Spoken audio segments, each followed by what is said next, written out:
Ludwig. What up, Ludwig? Um, hey, Derek. Thanks for hopping on the call with us today. Thanks for an amazing AI event. I knew nothing about AI or secondary components to AI, and now I know where to start my research and make money after the event. I've been needing less caffeinated, just working. I'm wondering why it takes a bit of fear.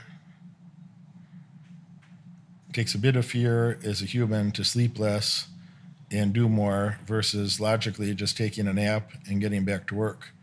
I'm not going about life terrified, but I rather relieved that I got the information at the AI event and I can move forward with more confidence. Thanks, Derek. Nice comment / question. Thank you. I mean, people will move faster. People move away from terror and fear faster than they run towards comfort. So if there's a nice comfy pillow over there, you might casually walk over and lay down and take a little nap. And then take a little nap, and that could be real sweet, you know? But yeah, if you're on fire, you could run real fast towards water. You can run real fast. If you have real pain and real problems in your life, now you can move fast. Now we can get things done. Most people don't have any ability to get things done. Most people are, I'll do it tomorrow. There's no urgency, you know? So I don't need to feel terrified to get things done. I don't need to feel that way. I can just be like, oh, I got shit to do. What's the shit I'm supposed to do today? Okay, let's go do it. I don't need to I can use that logic like you said. I can use my logic brain and be like, oh, I got shit to do. Let's go do it. And you can too, by the way. You can too. You can too. So maybe you have to train yourself to do that, but that's okay. You got to train yourself to do a lot of things. Maybe you don't like the sound of that, training. I got to train myself. Now I'm a dog. I got to be trained. Yeah. Yeah. See all those belts back there? All those belts? This is from training jiu-jitsu and grappling. That's a black belt in jiu-jitsu from one of the best MMA grapplers, maybe the best pound for pound MMA grappler of all time. See that stack of belts there? Those are signed by UFC champions. Lyoto Machida and Glover Teixeira gave me those belts. And that means that I could beat the out of most people in striking. So this means I can knock someone unconscious with strikes, and this means I can make someone unconscious or break their limbs from grappling. I had to do a lot of training. To get those things. So that's my little associate's degree and my bachelor's degree in my University of Chicago MBA, my master's degree. I had to do a lot of training to understand how to think about boring like finance and accounting and statistics. So I don't come here and put on an enthusiastic voice for you guys. I talk in a boring way. I talk very dull in a boring way about boring things. You know what those boring things, however, over there, I got some $1 million plaques. Over here, what's that, $10 million? $10 million in revenue.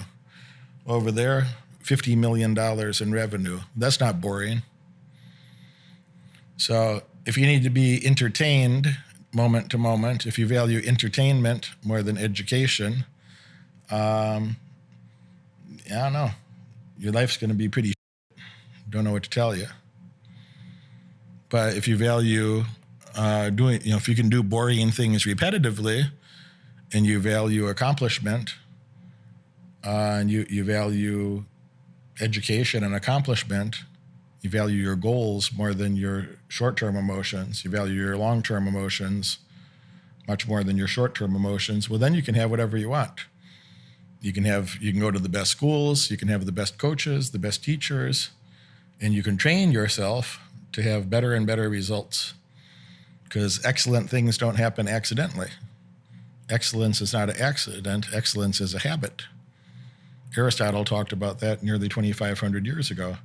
Excellence is not an action that you do once. Excellence is a lifestyle. Excellence is a habituation of behavior that will separate you from those around you, separate your outcomes from the outcomes of those around you.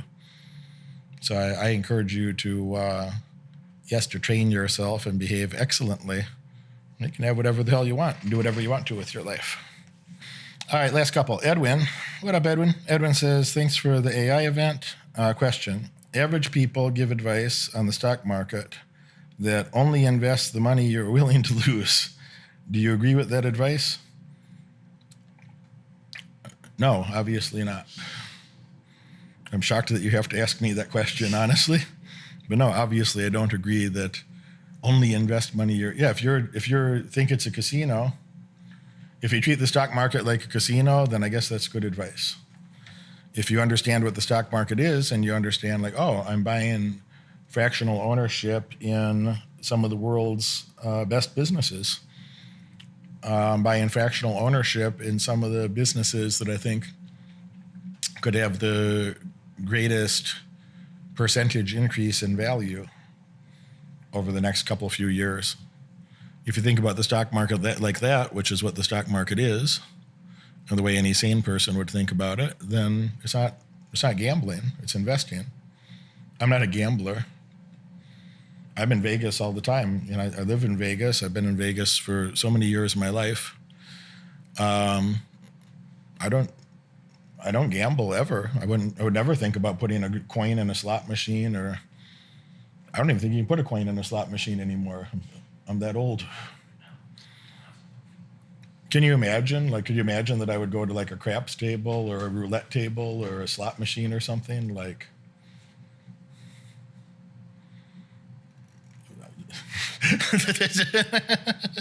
I'm not a gambler. Gambling is for people that don't understand math. They can't do arithmetic. They're so dumb they can't do arithmetic. No, I don't gamble, and I don't think the stock market is a casino. So the stock market is a place where I can look for assets that are currently mispriced in the marketplace relative to where I think they're going to be in the future. And usually I'll be buying those assets, those undervalued assets, looking to hold them for some period of years and collect the appreciation. Just let nature do run its course. Occasionally I'll be shorting those assets. I think something significantly overpriced. And, I wish we would have had the foresight to short WeWork. I wish we had the foresight to short Peloton. I did think about Peloton. I'm like, this is way overpriced and silly. And, after COVID, this is not going to be this price anymore. But I didn't do it. So I should have been shorting WeWork. I should have been shorting Peloton. When I was a kid, I should have been shorting Enron. So Enron went from something like $62 billion to bankrupt in about 6 weeks. So less than 7 weeks. WeWork did about the same. WeWork went, they didn't go bankrupt, but they were $40-some billion to not much in about 6 weeks. It was just a disaster. They weren't publicly traded. It wasn't listed, but they had a valuation about $42 billion and then became just untouchable, uninvestable, I think the CEO got $1.7 billion in a golden parachute package, which is amazing. You watch this video all the way through, and that tells me you're dedicated to learning more and earning far above average outcomes in your life. Congratulations for that. But now it's time to take action. If you could have earned those results by yourself, you would have done it already. My head coach has opened up a few spots on his high-demand calendar for an in-person, one-on-one strategy session to help you. On this call, we'll give you the pragmatic advice that you can implement tonight to get laser-focused on the right metrics and leave mediocrity far behind in your past. Click that link right now in the description below and apply for your call immediately. Do it now.